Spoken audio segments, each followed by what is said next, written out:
Maggie was running late again. She cursed under her breath as she pulled up to the school, scanning the line of kids waiting for pickup. There he was, standing by the curb, backpack slung over one shoulder. "Come on, buddy," she called. Her son Evan climbed into the backseat without a word. "Everything okay?" she asked, glancing at him in the rearview mirror. He nodded but didn't speak. That was odd. Maybe he'd had a rough day. As they drove, she tried making small talk, but he just stared out the window, his face blank. When they pulled into the driveway, Maggie's phone buzzed. A call from the school. "Hi, Mrs. Carter, just checking. Evan is still here in the office, waiting to be picked up. Is someone else getting him today?" Her heart pounding against her ribs, she gripped the steering wheel, knuckles turning white, breath shallow, and turned to look at the boy in the back seat. He was already staring at her, and he smiled, not like a child, like something wearing the face of one.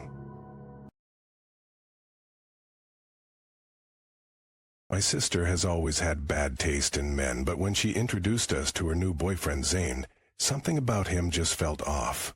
He was polite, overly polite, but his eyes never quite met mine. His smile seemed rehearsed. I brushed it off until one night I caught him staring at me. Not in a casual way, unblinking, expressionless, like he was studying me. It creeped me out, so I did what any overprotective sibling would do. I Googled him. Nothing. No social media, no records, just a single news article from 5 years ago. It was about a woman who had gone missing, last seen with a man matching Zane's exact description. I felt my stomach drop. I clicked on the article, and my blood went cold, because at the bottom of the page there was a blurry security cam image. And in that image, it was him, Zane, wearing the same jacket he wore the night I met him. I don't know what to do. My sister is in the oath room with him right now. The job interview had been intense. The salary was beyond anything I had dreamed of, the benefits unmatched. The CO herself, Lucy, sat across the desk, smiling warmly. "You'll be making dreams come true, Nathan," she said. "All you have to do is close deals. People come to you desperate, and you give them exactly what they want." I was a seasoned banker. I knew how to negotiate. "I want a penthouse in Manhattan, fully paid off." Lucy smiled. "Done. No taxes. Ever. Of course. Full medical coverage, unlimited vacation, no oversight." She chuckled. "You drive a hard bargain, Nathan." I smirked. "If you want the best, you have to pay for it." She slid the contract across the desk. Done. I never read it. I should have. 3 years later, I was the company's top closer. My clients left gleaming, their wildest dreams granted. Then Peter stormed in. "You ruined my life." I barely looked up. "Sir, you signed the contract."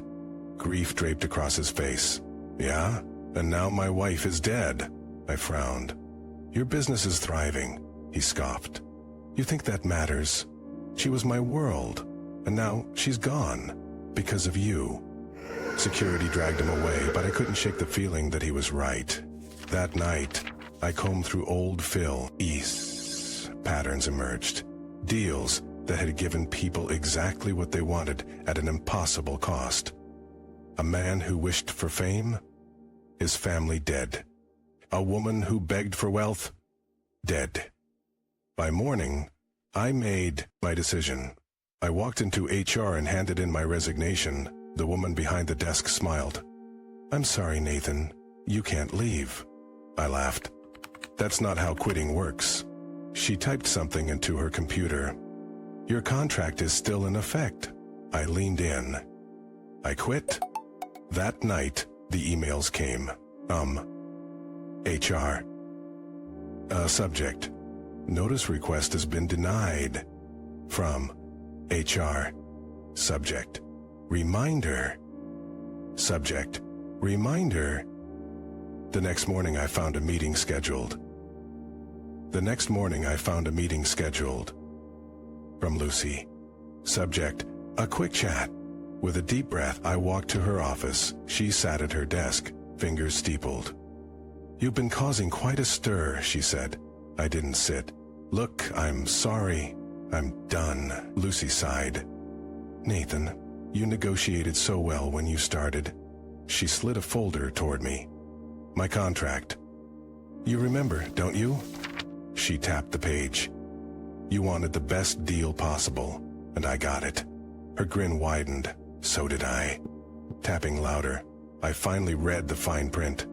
The signee forfeits their soul to the employer. Resignation is not possible. Resignation will result in immediate collection. I stumbled back. "Lucy, this isn't legal." She laughed. "It's not Lucy. It's Lucifer." She leaned in. Your voice absolute. Unshakable. Inescapable. "Nathan, you're working for the devil. You think I care about legal?" I bolted for the door. Lucy sighed and flicked her fingers downward. The floor split open.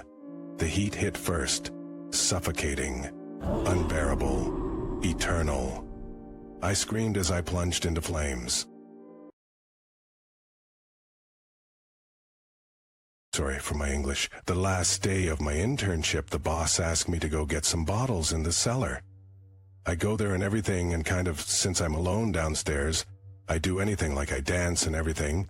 Then I'm going to the stairs up, and then I turn my head, and I see stones that hide a grate in the ground. It's weird. A basement under a basement. There was a dark orange light in there, but it's not over there. I just realized something. The chief looks like a robot when he speaks. He whispers. There's a 16-year-old who works there. He never talks. They're the responsible ones.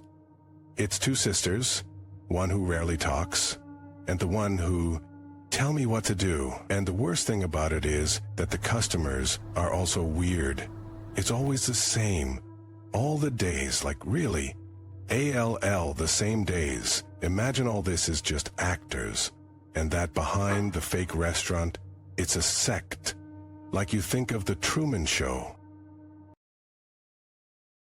I wake up to the sound of my phone buzzing. Another message. Another nightmare in the form of a text. My hands tremble as I unlock the screen, and there it is. An image of me, but not me. My face, twisted, forced onto something obscene, something that never happened but looks real enough to ruin me. A new message follows immediately. If I send this out, people won't care if it's fake. They'll believe what they see. They'll believe I own you. But I'm feeling generous. Just send me one real picture, and I promise I'll stop. My stomach knots. I tell myself I won't do it. I tell myself no rational person would give in. But then I hear the soft breathing from the next room. My son. He's sleeping peacefully, unaware of the nightmare I've fallen into. I try to ignore it, but the messages keep coming. Don't ignore me. You think you're safe? Imagine them all looking at you, at your body, at the mother, the woman, the thing made for them to play with. It doesn't matter if it's true. It only matters that they believe. I feel sick. I feel trapped. And against every rational thought, I do it. Just one picture. Just to make it stop. I send it. My phone buzzes immediately. Good girl. My blood runs cold. Then another notification. Not from him. From someone else. My neighbor. Well. Now you have to do what I say. Or maybe your son should see what his mother sends to strangers. My breath catches in my throat. I drop the phone. My house, my life, none of it feels real anymore. The walls close in. There is no escape. They own me now, and I know this is just the beginning. The nightmare isn't what they'll do to me. It's what they'll make me do to myself. I try to tell myself there must be a way out. I pace the room, my hands trembling, my breath ragged. Every sound outside makes me flinch. Every vibration from my phone sends my heart slamming against my ribs. There has to be something I can do, someone I can call, but who would believe me? Who could help me? Before it's too late. The next message comes through. You're thinking about running, aren't you? That would be a mistake. I stare at the screen, bile rising in my throat. How does he know? Is he watching me? My curtains are closed, my doors are locked, but suddenly I feel naked, exposed. There's no way he can see me, right? A follow-up message. Open the front door. I freeze. My entire body locks up in pure terror. No, I can't.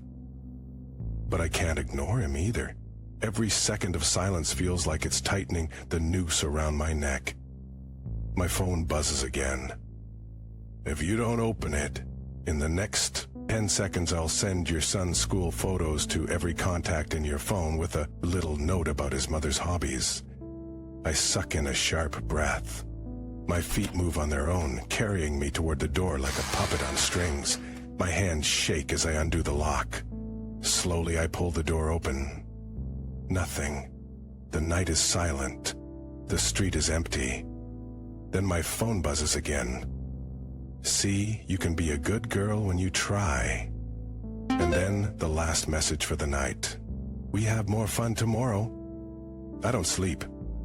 I just sit in the dark, waiting for the next nightmare to begin. The farmhouse stood alone in a dead cornfield, its roof sagging, white paint peeling in long, curling strips. A windmill groaned behind it. The sky was bruised gray, pressing low and heavy. Matt and Lisa Calloway had found the Airbnb listing, rustic, secluded getaway. It seemed perfect for a weekend with their kids, Emma, 6, and Jake, 10. The host, R. Grady, had few reviews, but they praised the quiet. Matt parked beside the warped porch.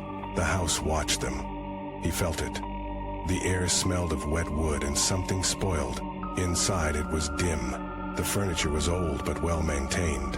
A clawfoot tub sat in the bathroom, oddly damp. The floral wallpaper seemed to shift when Lisa wasn't looking directly at it. The silence was too thick, as if the house were holding its breath. That night, the noises started. Scratching inside the walls, nails raking wood. Then the whispering. Lisa woke to a breath on her cheek. Sickly sweet. She bolted upright. Matt snored beside her, oblivious. Down the hall, Jake and Emma's door creaked open. The next morning, Jake sat silent at breakfast, hands trembling. "Did you sleep okay, bud?" Matt asked. "A man was in our room," Jake whispered. Lisa's stomach clenched. "What?" A tall man, high, sobs were too long. His eyes were wide, too wide. He was watching us. Lisa and Matt exchanged uneasy glances. That night, the whispers grew louder. Sobbing, laughing, begging. The walls bulged, breathing. Something inside straining to get out. At 3:12 a.m., the front door unlocked itself with a click. Lisa woke as Jake screamed. She ran to the kids' room. The window was open, curtains fluttering. The air inside was wrong, thick and electric, like before a storm. Jake curled in the corner, pale, shivering. "He came in," he whispered. "He stood by the bed. He said we belong to the house now." Lisa yanked both kids into her arms. "We're leaving." Matt grabbed their bags. No argument here. As they ran down the stairs, the house shifted. The wood moaned, twisting. The front door slammed shut. Lisa grabbed the handle. Boiling hot. She screamed. The house laughed. Then, footsteps. Slow, deliberate. A figure stood at the top of the stairs. Too tall, arms too long. Face stretched in an impossible grin. Eyes like black pits, reflecting nothing. "You shouldn't have come," it whispered. The wallpaper bubbled, pulsing like flesh. The lights flickered. The air turned thick, pressing against their skin. Then, darkness. 3 days later, police found the SUV still parked outside. The front door creaked open in the wind. Inside, dust covered the furniture. Cobwebs hung thick. The Calloways were gone. Only a child's drawing remained on the kitchen. in a table. A stick mixture family, and behind them, drawn in frantic black crayon, a tall man with a smiling, empty face.